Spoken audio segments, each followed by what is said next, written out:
Өнгөрсөн хугацаанд байгаль орчин ногоон хөгжлийн яам, ойн санг хамгаалах, ойжуулалт, цэцэрлэгжүүлэлт, ойн аж ахуйн арга хэмжээний хүрээнд олон ажлуудыг хийж хэрэгжүүлсэн. Тодорхойлбол импортоор оруулж ирэх зарим модон материалын гайлын татварыг тэглэж, дотоодын хэрэгцээг импортоор хангаж, Монгол орны ойн нөөцийг хадгалан үлдээх нөхцөлийг хангасан юм а. Мөн ойжуулалт, ойн аж ахуйн арга хэмжээний хүрээнд мод тарьсан болоод мод хамгаалсан хүн сайхан амьдрах эхлэлийг бий болгосон юм. Харин энэ жилийн хувьд 14 онд зорилт болгож байгаа хамгийн том ажил бол улс орон даяар ойн тооллого явуулж ингээд энийг олон улсын хэмжээнд бүртгүүлснээр бид нэр цаашид тэр цэвэр хөгжлийн механизмд оролцуулах, ойгоо хамгаалж ойжуулах юм бол олон улсын дэмжлэг авах нөхцөлийг бүрдүүлэх юм зорилт тавьж байгаа.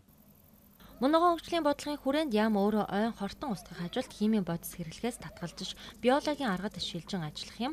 Мөн энэ онд 2.1 сая га ойд 64 сая шоо метр талбайд цэвэрлэгээ хэмээнэ. Мэдээллийг Ариун Жаргал Алтан шагаарнаар бэлтгэлээ.